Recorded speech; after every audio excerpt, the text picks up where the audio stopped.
রাজ্য রাজনীতিতে অত্যন্ত উল্লেখযোগ্য কেন্দ্র হলো দক্ষিণ চব্বিশ পরগনার ভাঙড়। প্রায়শই সংবাদ শিরোনামে উঠে আসে ভাঙড়ের নাম, কখনো রাজনৈতিক সংঘর্ষ তো কখনো আবার অন্য কোনো ঘটনা। এবার ফের একবার রাজনৈতিক সংঘর্ষে উত্তপ্ত ভাঙড়ে আইএসএফ তৃণমূলের ঝামেলায় আবার উত্তপ্ত। দুপক্ষের মারধরে ঘটনা, আহত একাধিক, ভাঙচুর জেসিবি, পিকআপ ভ্যান। এই ঘটনার জেরে গোটা এলাকা রীতিমতো থমথমে। ভোটের আগে ফের উত্তপ্ত ভাঙড়। রাজনৈতিক সংঘর্ষের পুরনো ছায়া যেন আবার ফিরে এলো পাকাপোল এলাকায়। আইএসএফ ও তৃণমূলের সংঘর্ষে জখম হয়েছেন একাধিক কর্মী, ভাঙচুর হয়েছে গাড়ি। ঘটনাকে ঘিরে তৈরি হয়েছে তীব্র উত্তেজনা। ঘটনাটা ঘটেছে পোলেরহাট থানার পাকাপোল এলাকার কাছে। স্থানীয় সূত্রে খবর, গাবতলা এলাকায় আইএসএফ প্রার্থী নওশাদ সিদ্দিকীর নির্বাচনী প্রচার কর্মসূচি ছিল। সেই কর্মসূচি সেরে ফেরার পথেই হামলার অভিযোগ ওঠে। আইএসএফের দাবি, তৃণমূল নেতা খৈরুল ইসলামের নেতৃত্বে তাদের কর্মীদের ওপর আচমকা চড়াও হয়। শুরু হয় বেধড়ক মারধর, রাস্তায় ছড়িয়ে পড়ে আতঙ্ক।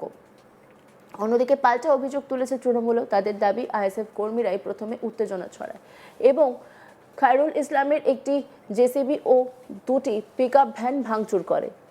মুহূর্তের মধ্যে পরিস্থিতি নিয়ন্ত্রণের বাইরে চলে যায়। খবর পেয়ে ঘটনাস্থলে পৌঁছায় পোলেরহাট থানার বিশাল পুলিশ বাহিনী। পরিস্থিতি সামাল দিতে নামে পুলিশ, যদিও এলাকায় এখনও চাপা উত্তেজনা বজায় রয়েছে। পুলিশ সূত্রে জানা গেছে, গোটা ঘটনার তদন্ত শুরু হয়েছে এবং দোষীদের চিহ্নিত করার কাজ চলছে। খবর পাওয়া মাত্র ঘটনাস্থলে আসেন আইএসএফ প্রার্থী নওশাদ সিদ্দিকী। কি বলছেন তিনি, শোনাবো আপনাদের। আমাদের পাঁচে একটা প্রোগ্রাম চলছে, এত লোক সমাগম হয়েছে এত বৃষ্টির পরেও তৃণমূল কংগ্রেসের শওকত মোল্লা সাহেবের মাথা কাজ করছে না। ভগবানপুর অঞ্চলে এক নেতা আছে তৃণমূল কংগ্রেস, তার নেতৃত্বে, খৈরুল ভাইয়ের নেতৃত্বে আমাদের কর্মীরা যখন যাচ্ছিল লাইট নামিয়ে দিয়ে তাদের উপর আক্রমণ চালিয়েছে। যখন লাইট নামিয়েছে, আমাকে যখন খবর আসে এটা হিংসা হতে পারে, মাইকে আমি বলছি প্রশাসন এটাকে দেখুক। দুর্ভাগ্য, প্রশাসনের পক্ষ থেকে সেই ধরনের সদর্থক ভূমিকা নেয়নি। আক্রান্ত হয়েছে, বড়বাবু আসছেন, বড়বাবু এসে বললেন এই লাইনটা কেউ নামায়নি। একজনের সাথে ফোনে কথা বলালো, আমি তাকে জিজ্ঞাসা করলাম আপনি 11,000-এর কথা বলছেন না লোকাল লাইনের কথা? বলছি আমি 11,000-এর কথা বলছি। 11,000 কি ইনফোসিসের কি হচ্ছে না হচ্ছে সেই বিষয় নেই, লোকাল লাইন নামিয়েছে। আমরা ছবি দেখালাম মোবাইলে, আপনার কি বলে যে ট্রান্সফরমার লক করা নেন ডাউন করা আছে, তিনি তখন এড়িয়ে গেলেন। তারপরে আমাদের উপরে যারা উপরে আক্রমণ হয়েছে তাদেরকে নিয়ে এসে দেখালাম বড়বাবুকে। বড়বাবুর প্রশ্ন হচ্ছে এমসি করে তার মেডিকেল সার্টিফিকেট নিয়ে জমা করো, তাহলে ভ্যাকসিন দেবো। আমি বললাম এই কদিন আগেই গিয়ালে রংপুর চুন টানতে গিয়ে আমাদের কর্মীদের আক্রমণ হলো, প্রাণঘাতী হামলা চালালো, প্রশাসনের বিরুদ্ধে ব্যবস্থা গ্রহণ করেছেন, নিরপেক্ষতা থাকছে না। তারপরে আমাদের বলেছি আজকে বড়বাবু সম্মানার্থে উনি যেহেতু সরাসরি এসে কথা বলেছেন আমাকে মেডিকেল করে জমা করতে, তার বিরুদ্ধে কি ব্যবস্থা গ্রহণ করে দেখি। যদি মনে করে প্রশাসন এই ধরনের একশো করে থাকবে, তাহলে আমাদেরকে গণতান্ত্রিক প্রক্রিয়ায় এই অন্যায়ের জবাব আমাদের দিতে হবে।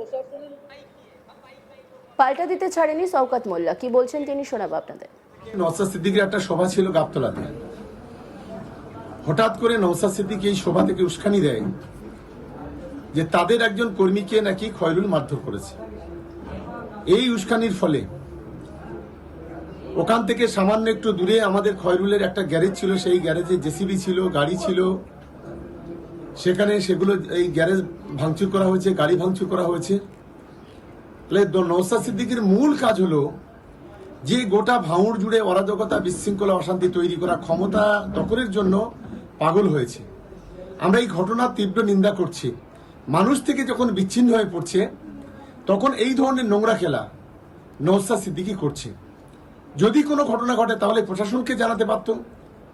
আসলে প্রশাসনকে বুড়া আঙুল দেখিয়ে যে নোংরা খেলা, এই নোংরা খেলার তীব্র নিন্দা আমরা করছি। আমরা অবিলম্বে নওশাদ সিদ্দিকী নিজে দাঁড়িয়ে থেকে যে ঘটনা ঘটিয়েছে, আমরা অবিলম্বে পুলিশ প্রশাসনকে অনুরোধ করব নওশাদ সিদ্দিকী অবিলম্বে গ্রেপ্তার করা এবং তাকে দৃষ্টান্তমূলক শাস্তি।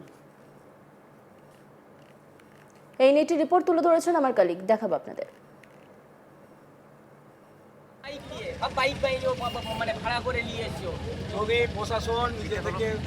বিধানসভা নির্বাচনের দামামা বেজে গিয়েছে, আর সেই বিধানসভা নির্বাচনের দামামা বাজার ঠিক আগে থেকেই কার্যত যথেষ্ট উত্তপ্ত দক্ষিণ চব্বিশ পরগনার ভাঙড়। এবার ভাঙড়ের পাকাপোল এলাকার গাবতলার ঘটনা, সেখানে কার্যত আইএসএফ এবং তৃণমূলের মধ্যে সংঘর্ষে উত্তেজনা ছড়ায় বৃহস্পতিবার রাতে। এই গাবতলা এলাকায় নওশাদ সিদ্দিকীর একটি সভা ছিল, প্রচার সভা এবং জনসংযোগ কর্মসূচি ছিল বৃহস্পতিবার বিকেলে। অভিযোগ, এই প্রচার সভা কর্মসূচি সেরে যখন নওশাদ বৃহস্পতিবার সন্ধ্যাবেলা ফিরছিলেন, তখন আইএসএফ কর্মীদের উপর চড়াও হয়ে বেধড়ক মারধর করা হয় এবং এই ঘটনায় অভিযোগের আঙুল ওঠে তৃণমূল কংগ্রেসের দিকে। তৃণমূল কংগ্রেসের নেতা খয়রুল ইসলামের বিরুদ্ধেই মূলত অভিযোগের আঙুল এবং এই খয়রুল ইসলামের নেতৃত্বেই আইএসএফ কর্মীদেরকে বেধড়ক মারধর করা হয় বলে অভিযোগ।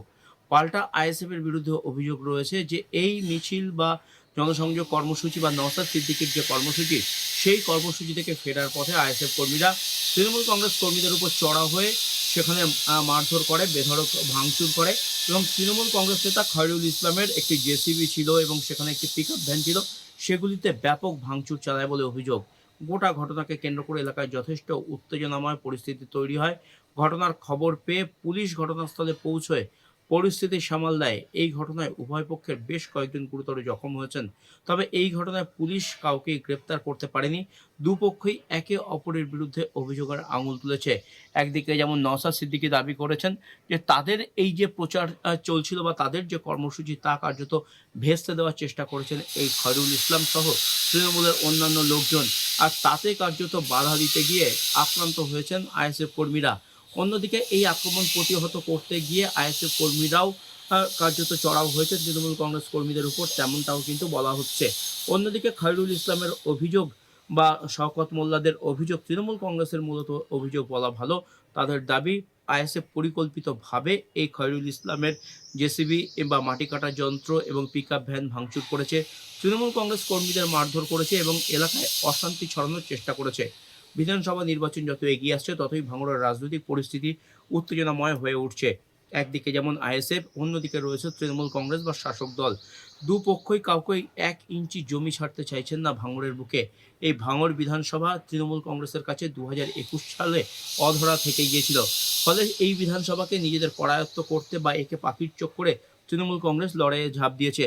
তৃণমূল কংগ্রেসের অন্যতম বিশ্বস্ত এবং সেরা সৈনিক, দক্ষিণ 24 পরগনা জেলার অন্যতম নেতা শওকত মোল্লাকে এবার এই বিধানসভা কেন্দ্র থেকে টিকিট দেওয়া হয়েছে।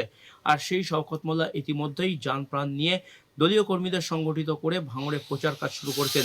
কিন্তু এই ভাঙড় বিধানসভা নওশাদ সিদ্দিকীর মাটি। নওশাদ সিদ্দিকী গত 2021-এর নির্বাচনে এই ভাঙড় বিধানসভা কেন্দ্র থেকে জয়লাভ করেছিলেন।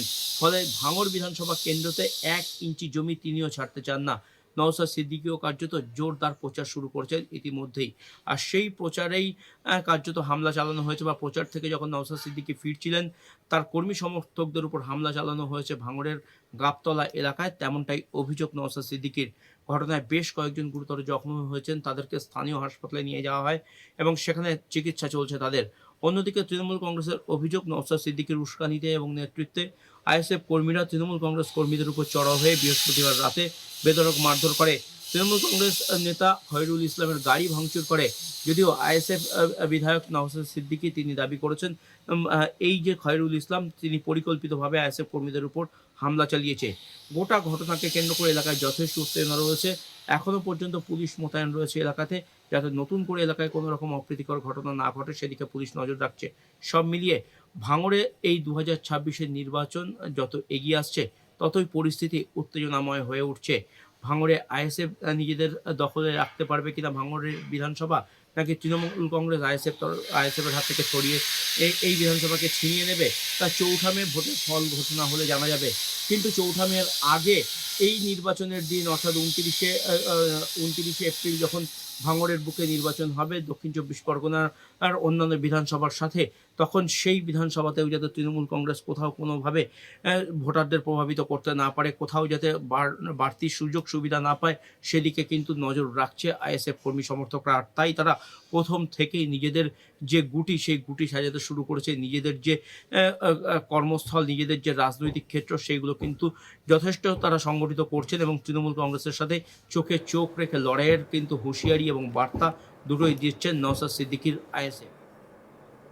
অন্যান্য খবরের আপডেটের জন্য অবশ্যই নজর রাখুন আজ তাক বাংলার ইউটিউব স্ট্রিমিংয়ে। লাইক, কমেন্ট, শেয়ার এবং সাবস্ক্রাইব করতে ভুলবেন না।